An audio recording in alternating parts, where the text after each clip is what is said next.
ඔයත් කැසියෝ මේඩ් ඉන් Japan original calculator එකක් හොයුවා හිටපු කෙනෙක්ද? එහෙනම් මෙන්න ඔයාලට විශේෂ අවස්ථාවක්. ඔයාලට පුළුවන් ලංකාවේ ඕතරයිස් සෙල්ලර් කෙනෙක් කරා ලංකාවේ කොහෙන්වත් ලැබෙන්නේ නැති විශේෂ දීමනාවක් යටතේ කැල්කියුලේටර් එකක් ලබා ගන්න. ඔයාලට කරන්න තියෙන්නේ පහළ නම්බර් එකට මැසේජ් එකක් දාන එක විතරයි. ඔන්ලයින් පේමන්ට් හෝ කැෂ් ඔන් ඩෙලිවරි මාර්ගයෙන් ඔයාලට පුළුවන් ඔයාගේ කැල් එක ගෙදරටම ගෙන්න ගන්න.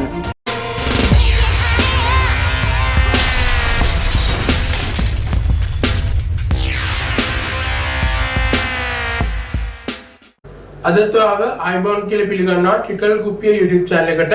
ඉතින් අදත් ඔයාගේ තුලා ඉන්නේ computer hardware video series එකේ තවත් episode එකක් එක්ක. මේ episode එකෙන් මම කතා කරන්නේ D flip flop ගැන. අපි කතා කරන්නේ D flip flop ගැන.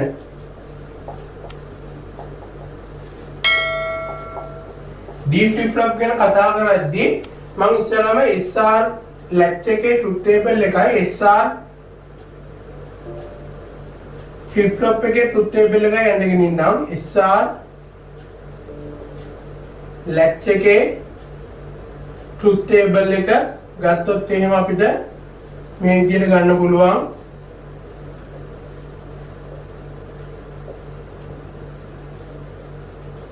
S bar R bar Q bar මේකේ clock signal එකක් නැහැ. එතකොට බිංදුව 1 බිංදුව ඊළඟට අපි ගමු බිංදුව 1 කියලා. මේ විදිහට ගන්නවා. එතකොට මේක මතක තියාගන්න ලේසි ක්‍රමයක් තමයි මම මේ දැන් කියලා දෙන්න යන්නේ SR latch එකේ truth table එක. ඉස්සෙල්ලාම ලියා ගන්න SR Q bar කියන පිළිවෙලට. SR Q bar කියන පිළිවෙලට ලියා ගන්න. ඊළඟට කරන්න තියෙන්නේ මෙතන බිංදුව 1 තියෙනවා නම් ඒකේ අගයන් දෙක මාරු කරලා ලියනවා. 1 බිංදුව. මෙතන 1 බිංදුව තියෙනවා නම් මෙතන බිංදුව 1. මේ විදිහට ලියා ගන්න පුළුවන්. ඊළඟට බිංදුව කියලා තියෙනවා මේක අපිට ආවේ ඉන්වැලිඩ් කියලා. මේ ඉන්වැලිඩ් අවස්ථාව 1 කියන එක හොඳට මතක තියාගන්න. මේක memory state එක. memory state එක 1 කියන්නේ SR latch එකේ.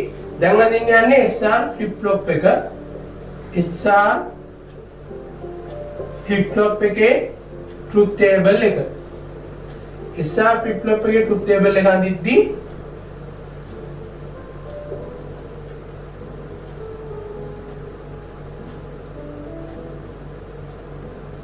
SR Q bar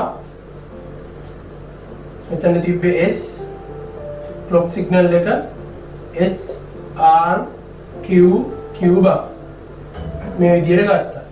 ඊළඟට මේකේ අපිට ඉන්පුට්ස් වර්ගාව 4ක් ඉස්සෙල්ලා වගේම 1 2 3 4. එතකොට මේකේ ඉන්පුට්ස් ටික මම ලියාගෙන යනවා. කොහොමද clock signal එක මේකෙදි present වෙන්න ඕනි. අපි ගාන හදන්න නම් clock signal එක මම high ද low ද කියලා දාන්නේ නැහැ. මොකද clock signal එක high වෙන්නත් පුළුවන් low වෙන්නත් පුළුවන්. මේ මේ SR flip flop එක වැඩ කරන්න පටන් ගනිද්දී ඒක නිසා SR flip flop එක වැඩ කරනවා නම් clock signal එක high ද value ද කියලා අපිට තීරණය කරන්න පුළුවන්. ඒක නිසාම clock signal එක present වෙන්න 1 කියලා දාගන්නවා මෙතනදී high low කියලා දාගන්න නැතුව. ඊළඟට මේකෙදි බිංදුව 1 බිංදුව 1 මේ විදිහට දාගෙන යනවා. දැන් මේකෙදි වෙන්නේ SR flip flop එකේදී වෙන්නේ SR latch එකේ අනිත් පැත්ත. ඒ කියන්නේ බිංදුව 1 කියලා තිබ්බොත් එහෙම අපි ලියාගන්නේ බිංදුව 1 කියලාමයි. 1 බිංදුව කියලා තියනවා නම් 1 බිංදුව කියලාම ලියා ගන්නවා. බිංදුව තියෙද්දි ඉන්වැලිඩ් එක මේකෙදි අනිත් පැත්ත තමයි එන්නේ. බිංදුව මේක ඉන්වැලිඩ් නම් මේක එන්නේ බිංදුව කියන්නේ memory state එක.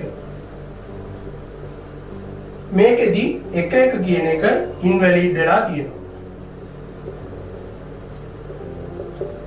1 කියන එක ඉන්වැලිඩ් වුණා අපිට SR flip flop එකේ. එතකොට මෙන්න මේ ප්‍රශ්නේ අපිට SR flip flop එකේ ආවා. 1 කියන එක ඉන්වැලිඩ් වෙච්ච එක. මේකට පිළියමක් ලෙස තමයි අපි D flip flop එක අරගෙන තියෙන්නේ D flip flop එක. D flip flop එක ගන්න තියෙන්නේ මෙන්න මේ විදිහට SR latch එකක් මම SR flip flop එකක් මම ඉස්සෙල්ලා ඇඳ ගන්නම්.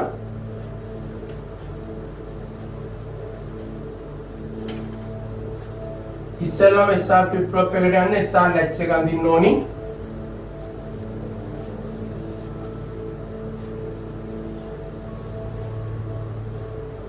මේ විදිහට SR latch එක ඇඳලා මේකෙන් SR flip flop එකට යන්න NAND gate එකක් ආයෙ දානවා.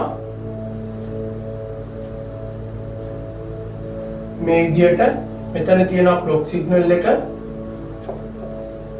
මෙතන තියෙනවා S එක, මෙතන තියෙනවා R එක.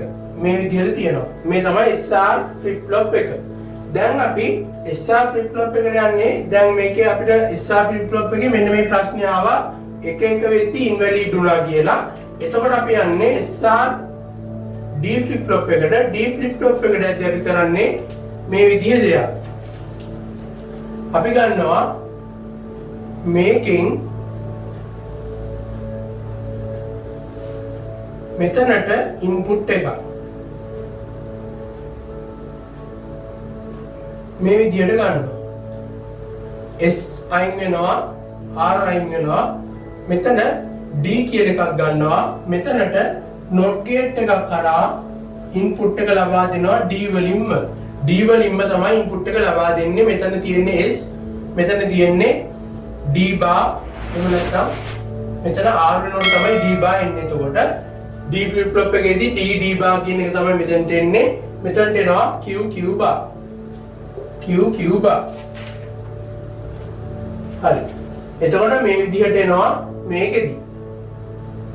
වෙනස් වෙලා තියෙන්නේ එකම ඉන්පුට් එක ඇවිල්ලා තියෙන්නේ මේ දෙකටම. මේ D කියන ඉන්පුට් එක D එකේ එකක් නොට් කරලා අපි එක ගේට් එකකට දෙනවා. එතකොට අපි මේකට කියනවා D flip flop එක කියලා. එතකොට D flip flop එකේ truth table එක බලුවොත් එහෙම D flip flop එකේ truth table එක එන්නේ මේ විදිහට D clock signal එක Q bar. එතකොට මේකේ clock signal එක අපි ගත්තොත් එහෙම බිඳුවයි කියලා clock signal එකක් represent වෙන්නේ නැත්නම් D කියන එක මොකක් වුණත් D කියන එක එක වුණත් බිඳුව වුණත් මේක memory state එකට යනවා. ඒක ඔයගොල්ලෝ දන්න දෙයක්. clock signal එක නැති වුණොත් එහෙම. ඊළඟට clock signal එක තියෙද්දි මම මේකෙදි high low කියලා දාන්නේ නැහැ. මොකද D flip flop එකේ ඉන්නේ මෙන්න මේ විදිහට. D flip flop එක මෙතන D Q bar clock signal එක. එතකොට clock signal එකේ high ද low ද කියලා බලා ගන්න පුළුවන්. මේක trigger වෙන්නේ මේක මෙහෙම තිබ්බොත් high විදියට high negative high edge එකේදී trigger වෙනවා. මේ විදියට තිබ්බොත් එහෙම negative edge එකේදී trigger වෙනවා. එතකොට ඒ විදියට symbol එක ගන්න පුළුවන් D flip flop එකේ. මේකට අපි කියනවා block diagram එක කියලා. එතකොට මේකෙදී clock signal එක වෙලා තියෙන්න ඕනි මේක වැඩ කරන්න. එතකොට clock signal එක එකයි. මේක input අපිට ගන්න වෙන්නේ D එකයි D බිඳුවයි කියලා. D එකයි D බිඳුව. මොකද එක input එකයි අපි දීලා තියෙන්නේ. D එකක් වුණොත් එහෙම අපි බලමු මොකද වෙන්නේ කියලා. D එකයි මෙතන. මම වෙන පාටකින් අඳින්නම්. මෙතන D එකයි. මෙතන D එකයි නම් මෙතන බිඳුවක් වෙනවා. clock signal එක එකයි. මෙතන clock signal එක එකයි. එතකොට අපි දන්නවා AND gate එකකදී නම් මේක බිඳුවක් වෙනවා. මේක බිඳුවක් වෙනවා. මේක මොකක්ද වෙන්නේ? මෙතන තියනවා නම් එකක් අනිවාර්යෙන්ම NAND gate එකක් තියෙන්නේ එකක් වෙනවා. බිඳුව එක අවස්ථාවට යනවා. බිඳුව එක අවස්ථාවට ගියාට පස්සේ Q bar කියන එක ඕගලන්ට SR latch එකෙන් ගන්න පුළුවන්. බිඳුව එක අවස්ථාවට ගියොත් එහෙම Q කියන්නේ 1යි Q bar කියන්නේ බිඳුවයි. එතකොට මේ විදිහට අපිට ගන්න පුළුවන් SR ලැච් එක මතක තියාගන්න. මේක බිඳුවයි නම් මේක බිඳුවක් යනවා මෙතනට. මේක එකක් වෙනවා. මේක බිඳුවක් වෙනවා කියන්නේ SR ලැච් එකේ මේක එකක් වෙනවා කියන්නේ SR ලැච් එකේ NAND gate එකේ truth table එක මතක තියාගන්න. බිඳුව આવොත් එහෙම NAND gate එකේ 1යි. බිඳුව 1 આવොත් එහෙම NAND gate එකේ 1යි. එක බිඳුව આવොත් NAND gate එකේ 1යි. එක આવොත් NAND gate එකේ බිඳුවයි. එතකොට බිඳුව આવොත් එහෙම මෙතන 1 වෙනවා. එතකොට මෙතනින් ගිහිල්ලා මෙතනින් 1 වෙලා මේක බිඳුව වෙනවා. එතකොට Q bar බිඳුවයි Q එකයි. එතකොට මේ ටික මම ඉස්සෙල්ලා කරලා තියෙන නිසා ආයෙ මතක් කරන්න යන්නේ නැහැ. දැන් මෙතනදී D එක බිඳුව වුණොත් එහෙම ඒකෙදි වෙන්නේ මේ විදිය දෙයක්. D කියන එක බිඳුවක් කියලා අපි දැන් ගන්නවා. D බිඳුවයි. එතකොට මෙතනට එනකොට ක්ලොක් සිග්නල් එක කොහොමත් එකයි. ක්ලොක් සිග්නල් එක කොහොමත් එකයි. D බිඳුවයි නම් D bar කියන එක එකක් වෙනවා. D bar කියන එක එකක් වෙනවා නම් මෙතනදී 1 1 වෙනවා. 1 1 වෙනවා කියන්නේ මෙතන බිඳුවක් වෙනවා. මෙතන තියෙන බිඳුව 1 කියන එක. එතකොට මේක එකක් වෙනවා. එතකොට මේක 1 බිඳුවයි නම් 1 බිඳුවයි නම් Q කියන එක බිඳුවයි Q bar කියන එක 1යි. එතකොට මේ විදිහ තමයි D flip flop එකේ truth table එක ඇඳෙන්නේ. එතකොට මේකේ timing diagram එක ගත්තත් ඉස්සෙල්ලා අපි කතා කරපු SR flip flop එකේ timing diagram එක වගේමයි මේකේ timing diagram එකක්. එතකොට මේ ටික තමයි අපිට කතා කරන්න තියෙන්නේ. හොඳට මතක තියාගන්න SR latch එකේ truth table එක මේ විදිහට එන්නේ. මේ පිළිවෙල මත තියාගන්න SR Q bar SR Q bar. එතකොට මේකෙදි clock signal එකක් නැහැ. මේකෙදි clock signal එකක් තියෙනවා. මේකෙදි එන්නේ බිඳුව 1 තියෙනවා නම් 1 බිඳුව කියලා මාරු කරලා ලියනවා. 1 බිඳුවකට තියෙනවා නම් බිඳුව 1 කියලා මාරු කරලා ලියනවා. බිඳුව ඉන්වැලිඩ් අවස්ථාව 1 1 කියන්නේ memory state එක. එතකොට flip flop කියන්නේ මේකේ සම්පූර්ණ අනිත් පැත්ත. ඒ කියන්නේ බිඳුව 1 කියලා තිබ්බත් බිඳුව 1ම ලියනවා. මේකෙදි අනිත් පැත්ත. ඒ කියන්නේ මේකේ ආපු අනිත් පැත්ත තමයි මේ ලියලා තියෙන්නේ. 1 බිඳුව කියලා තිබ්බත් 1 බිඳුව කියලාම ලියනවා. අපි ලියුවේ මේකෙදි බිඳුව 1 කියලා.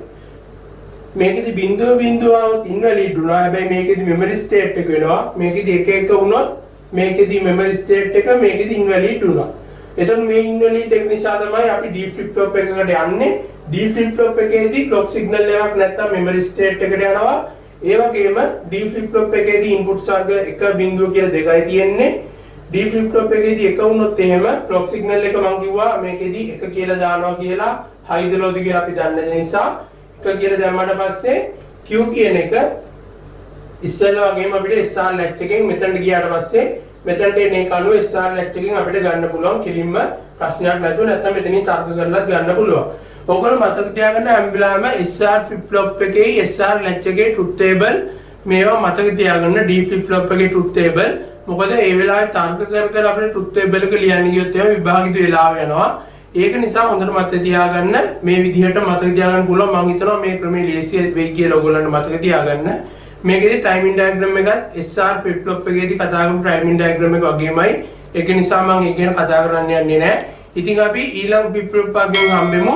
ඒකෙදි මම කතා කරන්නේ JK flip flop ගැන. ඉතින් අපි JK flip flop ගැන අලුත් වීඩියෝ එකක් අරගෙන ආයෙත් ඉක්මනින්ම හම්බෙමු. ඔයාලා හැමෝටම සුබ දවසක්.